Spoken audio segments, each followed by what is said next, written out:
If you're looking for honest, real-world, no BS advice on how to create income, build wealth, and achieve true freedom with real estate, you're in the right place. Welcome to another episode of the Real Estate Preacher Podcast Show, where your host Randy Lawrence shares with you his experiences and strategies from over decades as a successful real estate investor. This episode is sponsored by Prosperity Capital Partners. Learn more at prosperitycapitalpartners.net. Now, on to the show. All right. Hey, I want to welcome you here to today's show. Got an exciting episode that we're moving into. I want to begin talking about operations. Now, it's like, whoa, yeah. You know, a lot of times people are not kind of pumping their fist up and getting super excited. You know, it's probably a lot more for people. They get fired up about, plans, strategic vision, stuff like that. But operations is critical because, you can have a plan, you can have a vision, but then now you've got to execute it. And your daily operations are going to be a significant contributor to whether you have success or not. And so I want to talk about that. We're going to talk, of course, focusing here in what we do in the multifamily arena. But again, realistically, it can have merit no matter what you're doing. So maybe it is you run a law firm, or maybe it is that you are a private practice doctor or dentist, or, you run a plumbing company. No matter what it is that you do in terms of the business that you operate, operations are critical, right? And that's just the truth, right? So you're not going to escape that. So let's talk about it. Let's dive in. So very first thing is you got to establish, well, really, what is your goal? What is the goal that you're trying to achieve? Now, and again, if you're in a bigger company, maybe that is part of your department is aligned with the overall mission of the company. And so, for us, we look at a particular complex and we know what the goal is, okay? So the goal may be that we want to renovate the property over a 18-month period. Typically, with most of our properties, they're well occupied, 85, 90, 95% occupied at acquisition. And so we're executing a renovation plan across the turns, meaning that we're managing the cash flow, managing the occupancy, and renovating the units as we go through the lease renewal process. So a very strategic focus as we do it. But so what is the goal? The goal is to execute the exterior renovations, execute the interior renovations, the exterior within the first 90 days, the interior within the 12 to 18 months, and then to really begin to improve the overall operations and quality that is there at the complex, really thereby transforming the complex, improving the maintenance, and, we'll go into diving into all the different sections. But again, so the goal is in doing that, now we have a better quality asset, a better quality community, a better place that people want to live. And then it's also meritable for the rents to be supported by what's going on in the submarket. Let's say if the submarket rents were $900, but then this property was in, not good form or in disarray, and those rents are, $750, $800, then now we've gone in an effective way, really improved the quality of the tenants that are in there, improved the quality of the home that it provides for them, and then improve the return that comes to the investors. So that's really, a very clear thing that we have as to what our goal is. Well, the second part is once you have a goal established for, what are your operations, then the question becomes, how are you going to measure it? See, if you don't measure it, it's not going to get done, right? That's one of the downfalls people have encountered, where you're dealing in business and you say to one of your team members or to somebody, hey, let's get this done. And you give them this assignment, right? Like, so whatever that assignment is, you give it to them and you come back 2 weeks later and it's not done or it's not fully committed. or completed, right? And it's yielded frustration to you. That's happened to me in years past, right?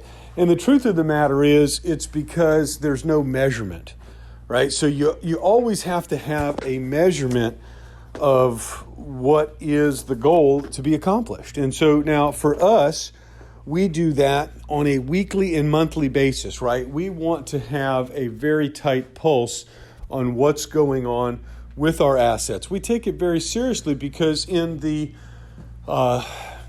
apartment arena, what happens on a weekly basis then in turn impacts what happens on a monthly basis.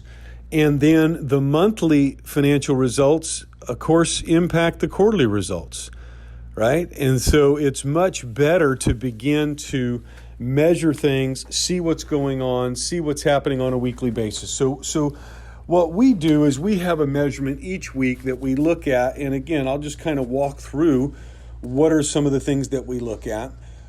We have a report that comes out that it shows immediately, okay, for this property, what are the total number of units? So let's say there's 100 units. And then how many of those units are vacant right now? Okay, so there's X number of units that are vacant. How many of those units are either a model unit, a down unit, or an administrative unit? So, and again, it's denoted if it's a down unit. A down unit could be that maybe there was a foundation repair going on at the building, and so it affects that unit. It could have been that maybe that was a unit that there was a grease fire, or, who knows? There's any number of reasons that a unit would be down. Or, again, sometimes we've taken over properties and the owner has kind of robbed Peter to pay Paul. And what I mean by that, if they've taken components out of the AC system, they've taken the appliances, they've taken some cabinets to fix another unit, which again is not a smart approach, but they've done it. I've seen it. And so we take over and there's 4 or 5 units like that are a down unit. So again, we focus on getting those back up as quickly as possible. Then, the other thing we want to see is out of those total number of units or total vacant units, how many are rent ready? Meaning like how many people could move in right now today, and then ultimately how many are occupied. And so now we see on a weekly basis what our occupancy rate is, what our vacant units are, and how many are rent ready. And then also how many are being turned or renovated, right? So that we see that in a snapshot picture immediately. And what that does is it gives us the health or the indication of the health of the property. Now, in addition to that, we're looking at how many units are pre-leased, right? And then also how many units are on move-out notice and how many units are under eviction. And then when you tabulate those factors, it comes up with what are the net available units, right? And so, and again, we'll dive into each one of these in a manner that really kind of breaks them out. But really what it is because why? Look, our goal for the property on a weekly basis is to have it full, right? As full as can be. And then our goal is also to be renovating units, right? Because again, like I said in the outset, if we're able to improve the quality of the property and the rents are able to go from $750, $800 to $900, and then now we're providing a quality place for the folks who live there, they're appreciative of that, and then that's also bringing a better quality product into the marketplace for that submarket. So again, that's something that we have to look at on a weekly basis. It's like, okay, and then additionally, I said we want to manage the cash flow, manage the occupancy. So we're also looking at delinquency on a weekly basis. That's kind of like your accounts receivable. It's like, okay, who has not paid? Because it's important that we have to collect that money. And so even now, when we have been in, as of this recording, we've just come through the last couple of months with the COVID-19. And so we have had to take additional and extra steps in working with tenants. We were very proactive, and I'll probably do just an entire episode talking about what we did. Maybe we'll dive into that next week. But so with the delinquency, we look at that each week, because then with our asset manager looking at and speaking with our property management team, that then now we can say, well, hey, there's 5 units on here that are delinquent. One is 60 days, one is 30 days, and good Lord, there's 2 that are 90 days. But we can see the balance amount, right? So it's, again, it makes, okay, so the 90-day guy is, still behind $250, and so he's catching up. The 60-day guy has not paid, and we unfortunately have to move forward on eviction. And the 30-day guy, is going to pay this week. And so, again, what that does is it helps to ensure that there is just a measurement going on with respect to collections. And then also the other component we look at is the lease expirations, right? So because every month, let's say on a 100-unit property, you've got, on average, 8 units that are coming up for lease renewal. Now and again, it's not exactly 8, but again, you can do the math yourself and see. So what we do is we also want to stagger the lease renewals. And what I mean by that is typically November and December are not your best renewal months, because why? Everybody's focused on, not your best renewal months, but your best leasing months. Meaning, why? Because people are, focused on Thanksgiving, they're focused on Christmas. People realistically don't want to move at the holidays just because there's a lot of other stuff going on, and you've got the expense of Christmas and the holidays. You don't want to incur additional cost of having to move. And so, we want to, as we take over a property, sometimes you see on the upcoming November, December lease renewals, 4 or 5 units each month, something like that. We want to offer them a renewal that brings it out, maybe it's a 9-month lease or 13-month lease or whatever, but it's a lease that gets it where November, December does not have a lot of renewal activity. That just helps you to not have a lot of vacancy. But also in the lease expiration report, we also have the ability to see in real time what's going on with, okay, this person's lease is coming due.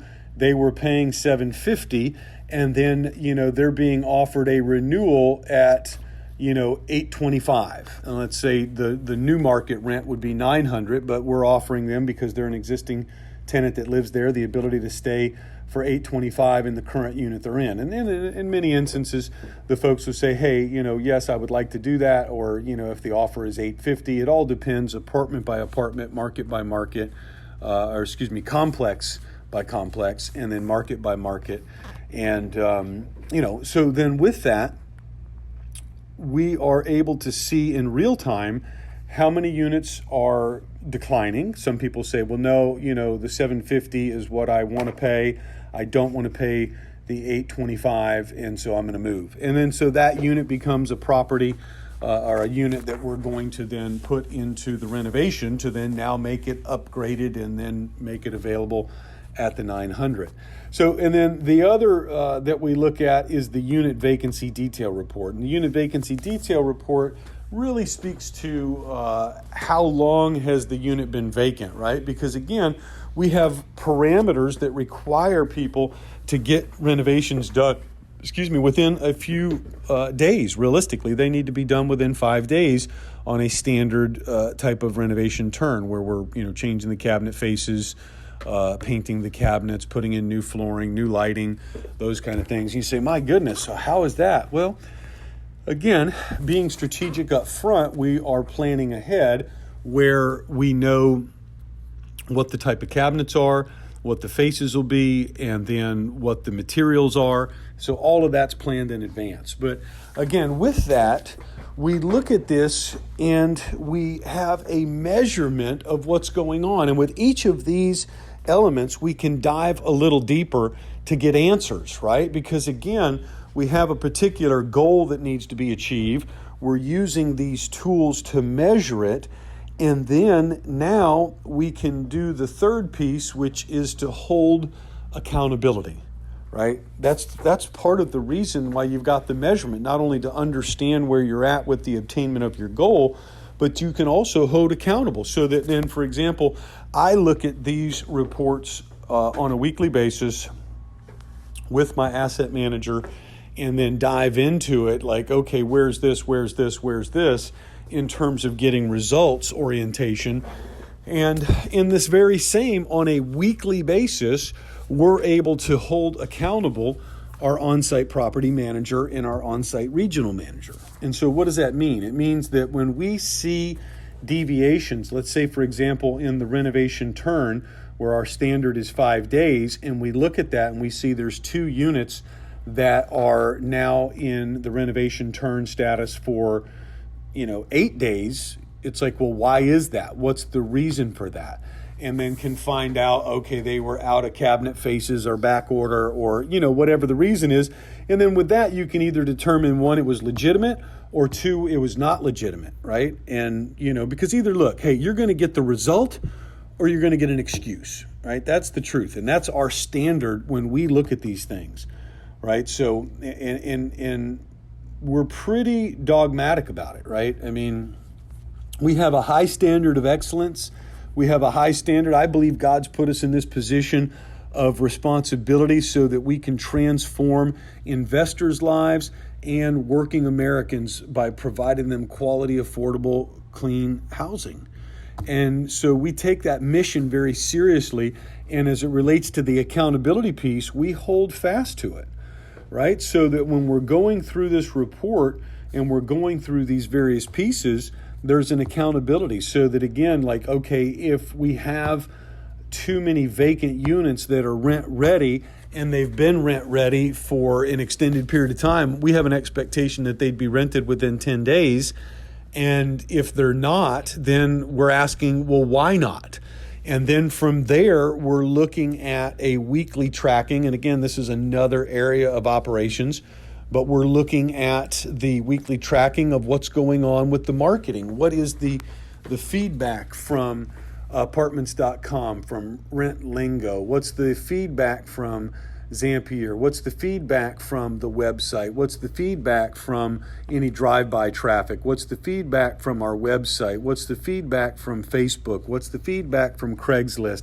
You can see that there is a robust list and approach of what we do. What's the feedback from Appfolio Premier Position? There's all kinds of things that we do that we have a weekly measurement that are lead measures, not lag measures. What I mean by that is a lead measure is that the person's required to do so much proactive activity with those type of marketing and media type posts and outputs in order to then generate so many prospective tenants. And then we look at that on a weekly basis. So I think what we'll do is that with respect to, and again, hopefully this is a helpful insight for your own business. And again, what I would say that you need to step back and ask, what is your goal? What are you using to measure it? How are you using that for accountability? And let me just add one last piece here to the accountability, is that even the best accountability is then having financial metrics tied to those measurements and performance so that you have an agreement where, whether it's a bonus structure, a compensation structure, whatever it is, that the person is responsible to get those outcomes, and then in the responsibility of getting those outcomes, they're going to experience a financial reward, or if they don't get the outcomes, then they're experiencing a financial pain, right? That they're not getting the reward. And so that's something with which I want to encourage you to implement as well, which we have and or do and continue to refine. So, all right. Well, hey, I look forward to it. What we're going to do is we're going to continue on in this series over the next several weeks, and we're going to, talk about the things that we did during COVID-19, but also, 2, we're going to dive into and do specific breakouts on each of these different areas and really dive into that, then dive into renovations, all the various areas of operations. And I think it will be a true blessing and a help to you. All right. Hey, thank you so much. I want to encourage you to take the opportunity to like us on iTunes, give us a review, 5-star review preferably if you believe it, praise God. And I also want to encourage you to share this with other folks. I mean, the more people that hear about what we're doing, the more people we can hopefully bless. All right. Thanks for listening to another episode of the Real Estate Preacher Podcast. I hope today that you learned something that you can immediately apply in your life or business. Make sure that you check us out on iTunes or at therealestatepreacher.com for more information. If you want to find out more about partnering together with me personally on real estate deals, including apartment complexes, go to therealestatepreacher.com and click on the Invest with Randy link. I look forward to talking with you personally. Have a blessed and victorious week, for this is the week God has ordained for you.